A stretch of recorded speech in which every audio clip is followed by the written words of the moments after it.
I had to go to the summit. So that was my first.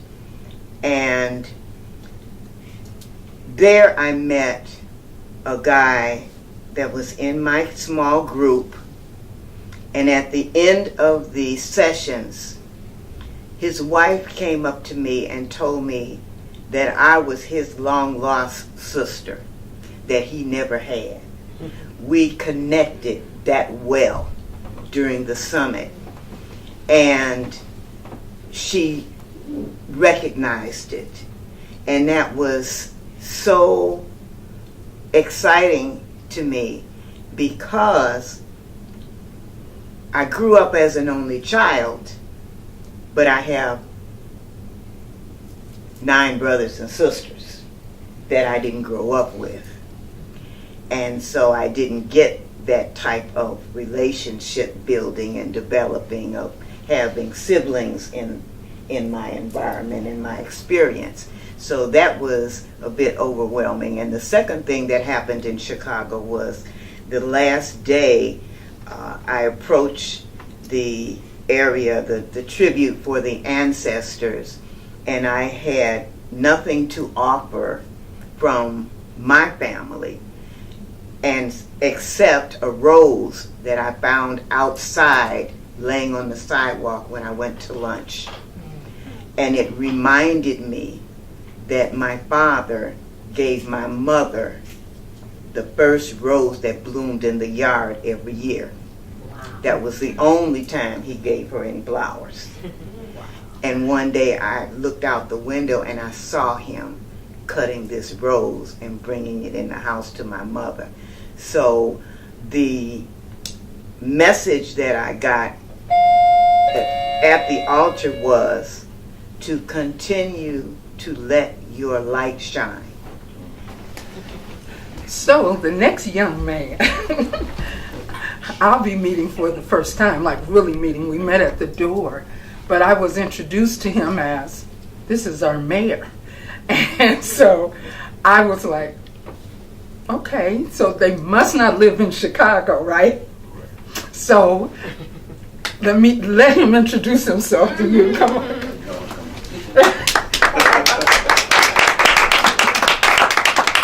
Good evening, good evening. Good evening. All right, I didn't know I was going to be speaking tonight. It's an honor to be here. I didn't know what to expect. I was asked to come and do some hosting for the event. I'm like, okay, well, what is the, Black International thing about here? Let's find out about it today. So we're here, and it's just wonderful to hear that this is about from which we come from. And just to hear some of the stories and the things that you all talked about, it ties into my very life. I mean, I was down there when Mike Brown was killed. I was in that area living and working for a while in that area. You talked about Huntsville. My family's from Huntsville, Fairfield, and Dolomite, Alabama. So I'm hearing all these things and how we tie in as a people. So it's very exciting to hear how we just unite. This is Kita's better half, as she calls him, right? Who was actually there before the first summit, who was actually with the group that listened for and was called and started having conversations about gathering this group together. So this is Mr. Joe Hampton. Okay. Well, I can say in the last 26 years, this is definitely a new event for me. Never had a chance to communicate this, so if I stumble a little bit, don't worry, it'll get coming out all right at some point, okay? So approximately 27 years ago, we were in Houston, Texas doing a course with some of the people that you look closely, they are actually in this movie up here, that they was in my class. It was on power and contribution. And out of what that time was what we call the forum, which later changed into something called landmark education, which has pretty much changed ever since. But in being in that place, I was working in Atlanta at that time with the homeless. And I had no car to get back and forth to Houston, and the planes didn't go there either from Atlanta. So Southwest Atlanta, Southwest just started recently flying from Atlanta to Houston. But in the meantime, I found in that moment the power of us brothers when we really get together ourselves. Because my friend, who now is still living in Louisiana, New Orleans, drove me from Atlanta to Birmingham 8 weekends in a row. And not only that, he went back and picked me up and brought me back to Atlanta 8 weeks in a row. And he had charged me nothing to do that. Okay? So he did go down to Katrina and the flood that they had down there. In fact, he's still there now. And he got injured, you know. And at that time, he's still kind of suffering still from the injuries he got. But he had never asked me anything that would imply he wanted anything in return for the position he put me in. Now, the other side of that conversation is that I was sitting in the room with 3 other women really. Now, they may not all be at the summit right now. At least one of them, Catherine Young, is one of those people, okay? And at some point, we were having lunch, and these ladies came up with an idea, how come we can't take this back home with us? And they came up with the thought, it didn't have a name at the time, okay, that we're going to bring this technology to our people as such. And from that point on, something began to unfold. The fellow that was talking at first, we had already gone to California just to see what he was doing in Los Angeles. And there was another fellow named Anthony. He was working with him and his wife. They were already working in Los Angeles. Started doing, what can we do for our people? So when we started sharing this conversation, they were the first people we drew into the conversation, but we were meeting in this city here, down at what they call the Center for Transformation. It wouldn't have the same now. It's still on the landmark now. Somewhere downtown near the bridges here. I can't remember. Oh, that Except, was, on Orleans Street. Yeah, Orleans Street. Across from Greeny Green. And so they enrolled other people to come in. People we didn't have any idea. Ladies start joining the group, the fellas. And but all of the issues that are going on between men and women start coming up in these sessions. In fact, we had a real big argument between black men and black women that got the first conversation we dealt with, but somehow shifting that conversation, which happens in such a way that we never felt so much love in the room that you couldn't imagine. And that love we started feeling with each other, that the next step, what can we now do with that next, okay? So at that point, we had a big meeting down in Atlanta. This was in 1991 now, where we went up to the roof, you might say. The fellow that was talking a few minutes ago with the white home, he was one of those people that went up to the top of, we was at Morris Brown College at the time, and they came back down them steps after several hours of work, and they produced what we now call the Summit Declaration. But you know that Summit Declaration has not changed one word in 25 years, just to make sure that you wouldn't expect this group to stay in agreement that long time. And I had the privilege of putting one word in that summit. It was called integrity. And that's one of the areas, I just took another seminar just recently, how powerful it was. Without integrity, nothing really works. And that we put that in the summit has not had any major conflicts in all this time. We have never had a big argument where people say, I'm going to leave, you know, like I've seen in some places where people got so mad they literally got guns out. This is in Atlanta, you might say, where they were fighting each other. These are black people now, over different things they thought about, like, well, they're going to have martyr there and other things that were there too, okay? So standing in that place, I've had the privilege of watching this program grow, literally from nowhere. And I've had the chance to go to different places. I've been to Kenya, where they adopted me at some point in the tribe, you might say. And then they sent one of their daughters back to us here, who was going to be the first female president of Kenya. And if she don't get that, it won't be because she's not trained. Because Bill Clinton actually trained her in his school before she went back permanently to Kenya. Now, their daddy adopted me into the family, and I became like an elder. And I got now a stick that I can walk around that gives me the power of an elder. So I got to meet all these folks in Kenya, and I didn't spend one penny while I was there. They would not let me spend any money. And when they came over to us to stay, to stay with us, we took on being Kenyans with them. Well, we wouldn't allow them to what. So they had friends in Texas and other places where we were dressing around in dashikis and stuff like that. They were walking around in suits. So we had to get over the fact. And we're going to be talking about the International Black Summit this evening. So Joe, we're going to get started. We're going to talk about how this all came about. I hear you're one of the founders and the beginners of what has taken place with this. So let's talk a little bit about it. We've heard a lot of people talk today about how they felt about it, the feeling of just uniting and coming together, and just the warmth in the room has just been overwhelming. So I'm just wanting to hear how we got started here. Okay, well, for me, really it started in 1987. And at that time I got in touch with the distinctions of what we call transformation, which is totally different from change.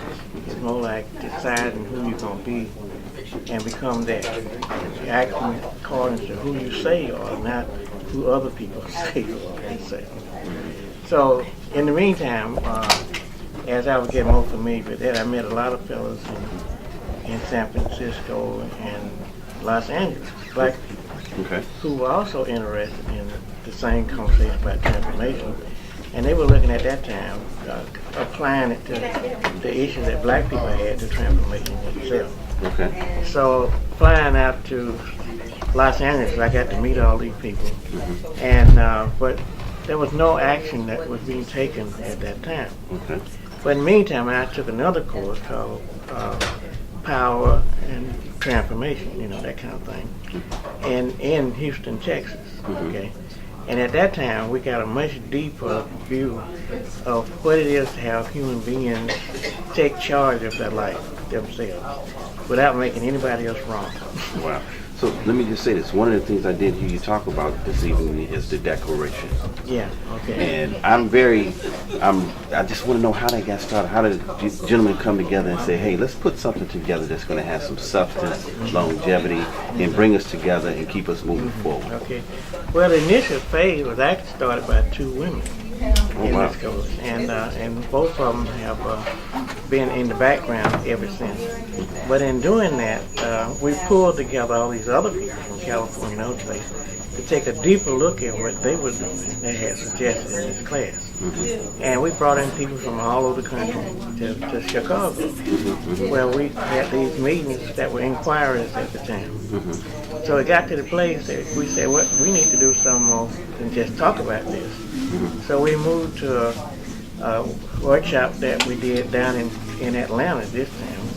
And out of that, the listening showed up that we had something so powerful because we sent up a group to see what we could say it in words with. And when they came down that night from going up on the roof, you might say, we had the summit had unfolded itself in that conversation. And believe it or not, it has not changed one word since that time. Not one word? Not one word has been changed. Wow. But we've had so much opportunity to demonstrate. It's not something we just say and go home and forget about it. It's actually to see 400 or 500 black people in one room loving each other, literally loving each other, with no complaints and that kind of thing. And then coming up with some distinction that fit everybody in search of how they could improve their lives and that kind of thing. So what I'm seeing today is I see that you guys are doing, this is happening in many different cities. This is happening all the way in Guyana. Right. I mean, how did that come about? All the way to Guyana. Well, as the people are already come from different places, at the end of each one, we went into a session of where we would go next. So we went from Atlanta, and then we went to Chicago again, then we went to Oakland, California, then we went to New Orleans, we went to all the different places. We wound up going to Canada, wound up going to Kenya, at South Africa, we've been to South Africa too.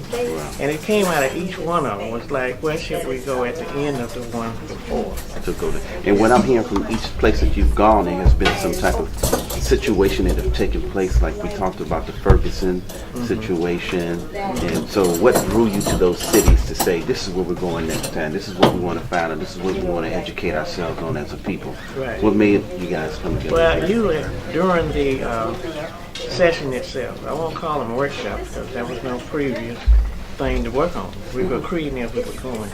There would come an issue that would come up that we need to be looking more closely at this. Like when we went to Africa, we were looking at what about our relationship? We call ourselves black people from other countries and this kind of thing, but what does that got to do with us? And so when we pulled that conversation together, we found out that there was a lot of unity among us as black people from different places.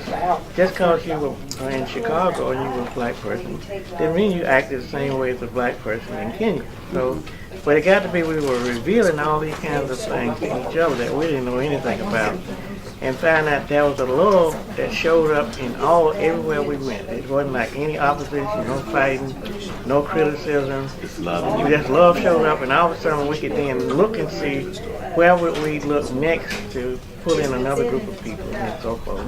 And we would have a conversation just for that. And out of each one, a new place would show up. Now, when we talk about togetherness and coming together, you guys talked about our ancestors and and we talked about respecting them and the love that we have for them and from which we come from, our heritage. How did that piece play into? Well, part of it was we felt we need to honor our own relatives, you might say, that they had survived long enough to keep us alive. So we had to give them credit for the fact that we were making it through some of the worst conditions ever have on the planet, in terms of how people were treated as slaves and all that kind of stuff.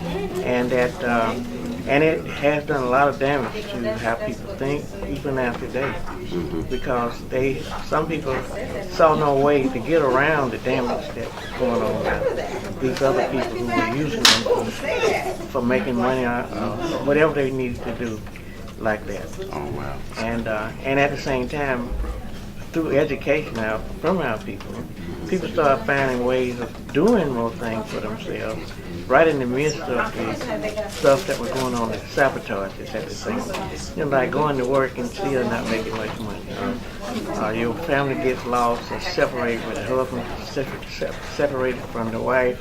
All of a sudden, the whole family falls apart because they won't give her any money as long as he's in the case some kind of way. So all those things were already something that we had to look at. Who can we be in the face of these things where people have their own attitudes about black people?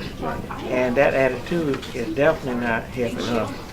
And if we don't have some way that doesn't cause more problems, we just sabotage ourselves at the same time. So to sum all this up, where do we go from here with this group? I know we're reaching out to our younger people. We want to get them involved. We want to keep this going to the next generation.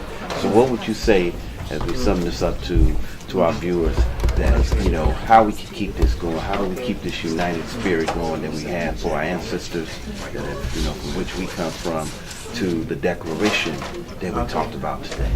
Well, one thing, since you mentioned the youth, yes, the youth come with their parents, and at first, they send the youth off to another group where the parents are working. Well, it turned out the youth said we want our own conference. So all of a sudden, we had to get facilitators that could work with the youth. And that's been amazing to see these youth. Many of them have graduated from some of the biggest schools, like Spelman and Morehouse, those big schools. Right. They actually have come out of that on their own. We didn't have to suggest that they do these things. So they got in touch with information that they wanted to share with each other and that kind of thing. So part of the summit is both an adult one and a one for youth at the same time. and keeping them inspired to want to just keep this movement going. But they're not just getting inspired; they actually coming out in action. I've actually talked to one lady from she was a youth when she got here from Kenya. Mm-hmm. She declared herself going to be the president of Kenya. Oh, But guess what? She got training from yeah, this group. from what's his name? One of the presidents, I put it away, actually sent her to his school to train her how to be a president. Wow. And she still has got that goal of being the first female Kenyan to become president of the country. Okay. Well, so what I want to do is give you a few minutes in the camera to tell our Straight Talk viewers what you want to say from your heart to what has taken place today as this group has come together, and then we're going to close out. Well, the ultimate purpose of the summit is to give each person an opportunity to have their vision about the community be real. Okay. And coming from not necessarily knowing everything, but being willing to learn and share and support each other to do that. So each of us it actually has a vision, and they're not the same in terms of what's going on. And but that's the whole thing. And the more people with visions, the more change we'll see in the world itself. What I want to say to you, I really appreciate it. This is my first time coming to the International Black Summit, and I want to say I've learned so much from this. And you know, I came as a listener just to hear. I didn't know I was going to participate and have talk about myself, but also hear all the other stories of individuals and things that have taken place. It has been a just I don't even, words can't even express how I feel, how pleased I am to have come this evening to be a part of this, and I look forward to continuing to be a part of this. It is something that I want to tell our viewers, get to know more about the Black International Summit. It will make a difference in your life. And I want to thank you, Joe, for having me this evening and inviting me out. Thank you very much. Thank you for being here. Thank you for watching Straight Talk, Right. where we're going to give it to you straight. Okay, thank you.